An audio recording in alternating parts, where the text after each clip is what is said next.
اپنی ریاض الصالحین کے اندر پہلا باب باندھا ہے، وہ ہے باب الاخلاص و احضار النیت فی جمیع الاعمال والاقوال والاحوال البارزۃ والخفیۃ، کہ یہ باب ہے اخلاص کا اور اپنی نیت کو درست کرنے کا تمام اعمال میں، تمام اقوال میں، تمام حالات میں،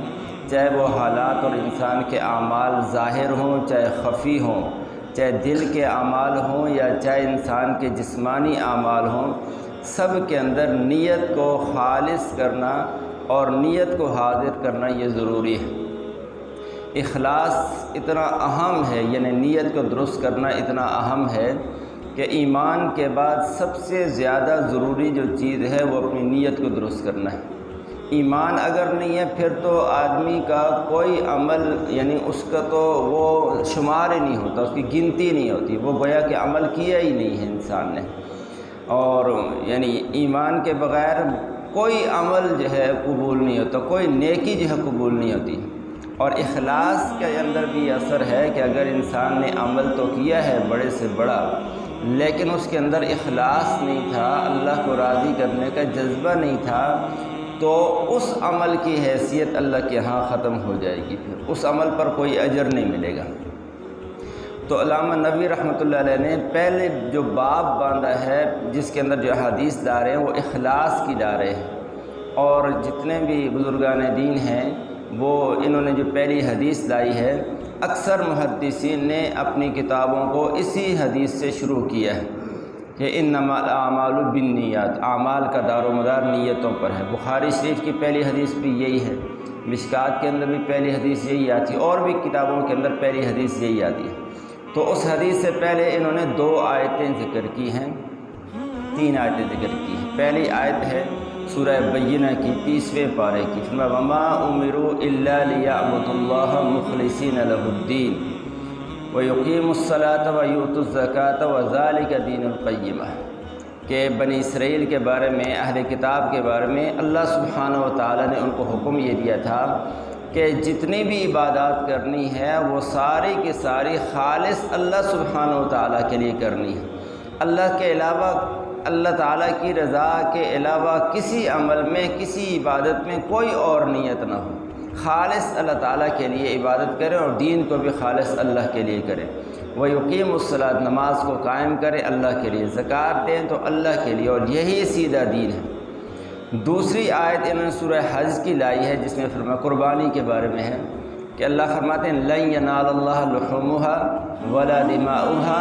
وَلَكِنْ يَنَالُهُ التَّقْوَىٰ مِنْكُمْ، کہ جب تم قربانی کرتے ہو، قربانی کے جانور کو ذبح کرتے ہو، تو قربانی کے جانور کا خون بھی اللہ کے ہاں نہیں پہنچتا، وہ بھی زمین پہ گر جاتا ہے، ضائع ہو جاتا ہے، اور اس کا خون بھی اللہ تعالیٰ کو نہیں پہنچتا۔ اللہ تعالیٰ کے ہاں جو کچھ پہنچتا ہے وہ تمہارے دلوں کی نیت، تمہارے دلوں کا جذبہ پہنچتا ہے۔ اگر اخلاص کے ساتھ قربانی کی ہے تو پھر اس پر اجر و ثواب ملے گا، اور اگر ریا کے لیے، دکھلاوے کے لیے قربانی کی ہے تو پھر تو وہ جانور تو ذبح ہو گیا، اس کا گوشت تم نے کھا لیا، لیکن اس کے اوپر اجر و ثواب کوئی بھی نہیں ہوگا۔ اور آگے فرمایا کہ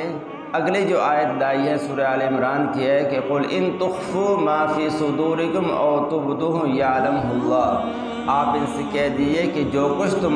تم اپنے سینوں میں اگر تم چھپاؤ، جو کچھ جو نیتیں تمہارے سینوں میں چھپی ہوئی ہوں، یا جو تم ظاہر کرو گے، اللہ سبحانہ و تعالیٰ تو دلوں کے بھید جانتا ہے۔ اللہ جانتا ہے کہ تم کس نیت کے ساتھ کون سا عمل کر رہے ہو، اللہ سبحانہ و تعالیٰ کو اس کا علم ہے۔ آگے جو حدیث لائی ہے انہوں نے وہ حضرت عمر رضی اللہ تعالیٰ عنہ کی حدیث ہے، اور بخاری کے اندر بھی پہلی روایت یہی ہے۔ حضرت امیر المومنین ابی حفص عمر بن الخطاب رضی اللہ تعالیٰ عنہ فرماتے ہیں سمعت رسول اللہ صلی اللہ علیہ وسلم یقول انما الاعمال بالنیات، حضرت عمر رضی اللہ تعالیٰ عنہ فرماتے ہیں کہ میں نے رسول اللہ صلی اللہ علیہ وسلم کو یہ ارشاد فرماتے ہوئے سنا کہ انما الاعمال بالنیات، کہ اعمال کا دار و مدار نیت پر ہے، جیسی عمل کے اندر نیت ہوگی ویسا ہی اس پر اجر ملے گا۔ اگر عمل کے اندر نیت درست ہے تو عمل پر اجر ملے گا، اور اگر عمل بہت بڑا ہے لیکن نیت کچھ بھی نہیں ہے یا نیت اللہ کی رضا کی نہیں ہے تو پھر اس عمل پر کچھ بھی نہیں ملے گا۔ آگے فرمایا انما لکل امرئ ما نویٰ، انسان کو وہی کچھ ملتا ہے جو کچھ اس نے نیت کی ہو، جیسی نیت کی ہوگی ویسا اس کو یعنی ثواب ملے گا۔ اس کا علماء نے یہ مطلب بھی بیان کیا ہے کہ ایک تو اگر اخلاص ہے تو پھر تو اجر ملے گا، اخلاص نہیں ہے تو پھر اجر نہیں ملے گا۔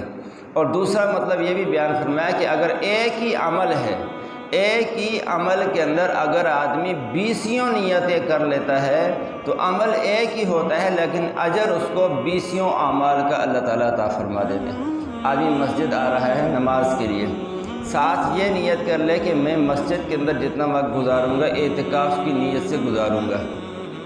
اور جو راستے میں ملے گا اس کو سلام کروں گا، مسجد میں جو لوگ بیٹھے ہوں گے ان کے پاس جب پہنچوں گا تو جس کے قریب ہوں گا اس کو سلام کروں گا، جو مریض ہوگا اگر کوئی تو اس کو کی عیادت بھی کر لوں گا، دوسرے مسلمان کا حال بھی پوچھ لوں گا، مسجد کے اندر جو درس ہو رہا ہوگا اس کو بھی سنوں گا۔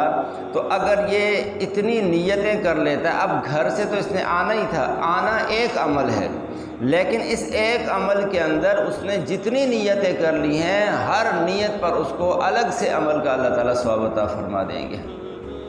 تو اس لیے فرمایا کہ لکل امرئ ما نویٰ، ہر آدمی کو وہ کچھ ملتا ہے جو اس نے نیت کی ہو۔ فمن کانت ہجرتہ الی اللہ ورسولہ فہجرتہ الی اللہ ورسولہ، جس کی ہجرت اللہ اور اس کے رسول کے لیے ہوگی تو اس کی ہجرت تو اللہ اور اس کے رسول کے لیے ہوگی۔ ومن کانت ہجرتہ الی دنیا یصیبها او امرأۃ ینکحها فہجرتہ الی ما ہاجر الیہ، متفق علی صحتہ۔ فرمایا جس نے اللہ کے لیے ہجرت کی تو اس کو اللہ کے لیے ہجرت کرنے کا ثواب ملے گا، اور اگر کسی نے ہجرت تو کی ہے، وطن کو تو چھوڑا ہے، لیکن اس لیے چھوڑا ہے وطن کو کہ مجھے دنیا مل جائے، تو اس کو دنیا مل جائے گی لیکن ہجرت کا ثواب نہیں ملے گا۔ یا اس ہجرت کی ہے کہ میں فلاں عورت سے جا کے نکاح کر لوں گا تو نکاح تو کر لے گا لیکن اس وطن چھوڑنے پر اجر ثواب نہیں ملے گا، تو اس کی ہجرت اسی کے لیے ہوگی جو اس نے کی ہے۔ بہرحال ان ساری باتوں کا خلاصہ یہ ہے کہ آدمی کو اپنی نیت کو درست کرتے رہنا چاہیے، جو عمل بھی کرے خالص اللہ تعالیٰ کے رضا کے لیے کرے۔ اگر عمل اللہ کی رضا کے لیے ہے پھر عمل پر اجر ملتا ہے، اگر عمل اللہ تعالیٰ کی رضا کے لیے نہیں ہے تو بڑے سے بڑا عمل بھی ہے اللہ تعالیٰ کے ہاں برباد ہو جائے گا۔ ایک حدیث ابو ہریرہ رضی اللہ تعالیٰ عنہ بیان کرتے تھے، اور جب وہ بیان کرتے تھے تو گھٹنوں کے بل گر جایا کرتے تھے، بے ہوش ہو جایا کرتے تھے۔ وہ فرماتے ہیں قیامت کے دن جن لوگوں کا سب سے پہلے حساب و کتاب ہوگا ان میں 3 بڑے بڑے جو لوگ ہیں اور بڑے بڑے نیک اعمال ہیں ان کو اللہ تعالیٰ بلائے گا، اور عمل بہت بڑا ہوگا، نیت کچھ نہیں ہوگی تو عمل بیکار ہو جائے گا۔ سب سے پہلے بلایا جائے گا ایک شہید کو، اور اس سے اللہ پوچھیں گے بھائی تو ہم نے تمہیں زندگی دی تھی تو اس زندگی کو کہاں گزارا ہے؟ وہ کہے گا یا اللہ میں نے تو تیرے راستے میں جہاد کیا، تیرے دین کی سربلندی کے لیے، کلمہ اللہ کی بلندی کے لیے میں نے جہاد کیا، حتیٰ کہ اپنی جان میں نے دے دی ہے۔ اللہ تعالیٰ فرمائیں گے کہ تو نے اس لیے کیا تھا کہ لوگ تجھے دنیا میں بہادر کہیں، تو تجھے دنیا میں لوگوں نے بعد میں بہادر کہہ دیا تھا، لہذا تیرے اس عمل کا ہمارے ہاں کوئی اجر نہیں ہے۔ اس کو فرشتوں سے کہا جائے گا اس کو گھسیٹ کے دوزخ میں ڈال دو،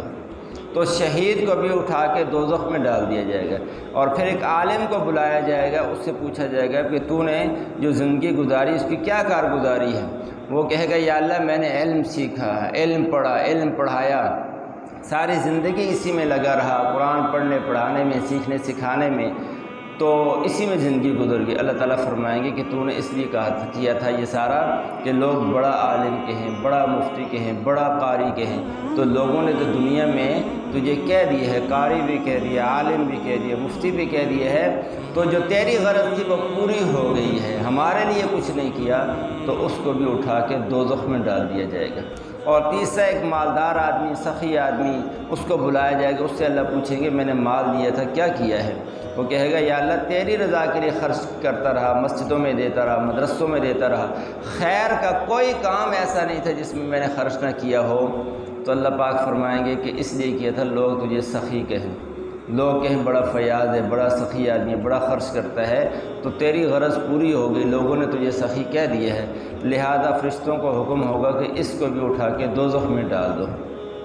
تو بڑے سے بڑے عمل ہیں لیکن اللہ تعالیٰ کی رضا کے لیے نہیں ہے، اللہ کو راضی کرنے کے لیے نہیں ہے، دکھلاوے کے لیے ہے، شہرت کے لیے ہے، تو اتنے بڑے بڑے اعمال بھی اللہ تعالیٰ کے ہاں برباد ہو جائیں گے۔ اس لیے ہم اپنے ہر نیک عمل کے اندر اللہ تعالیٰ کی رضا کے جذبے کو سامنے رکھیں۔ کیوں عمل کر رہے ہیں؟ بھئی اللہ راضی ہو جائے۔ ہمارے بڑے بزرگ ہیں، وہ ایک دفعہ کسی بڑے مدرسے میں گئے، وہاں جا کے پوچھا، طلباء سے پوچھا، ہر ایک سے پوچھا بھئی کیوں پڑھ رہے ہو؟ کسی نے کہا جی اس لیے پڑھ رہا ہوں کہ میں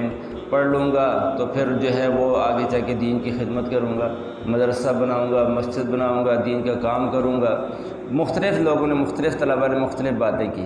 انہوں نے کہا سب بیکار ہے، تو میں اس لیے پڑھنا چاہیے کہ بس اللہ راضی ہو جائے۔ پڑھ کیوں رہا ہوں؟ اللہ راضی ہو جائے، اس کو راضی کرنے کے لیے پڑھ رہا ہوں۔ باقی دین کا کام کروں گا، دوسروں کو تبلیغ کروں گا، یہ تو بعد کی بات ہے، پہلے تو رضا، یہ نیت یہ ہونی چاہیے بس اللہ راضی ہو جائے۔ اس لیے ہم مسجد میں آتے ہیں، درس دینا، درس سننا، یہ کس لیے ہو کہ بس اللہ راضی ہو جائے۔ اگر یہ نیت جذبہ ہے درس دینے والے کا بھی تو پھر تو اللہ تعالیٰ کے ہاں مقبول ہے، اور اگر یہ نیت نہیں ہے تو پھر اللہ تعالیٰ کے ہاں یہ سارا کیا کرایا مردود ہو جائے گا۔ اللہ تعالیٰ مجھے آپ کو اپنی نیتوں کو درست کرنے کی توفیق نصیب فرمائے۔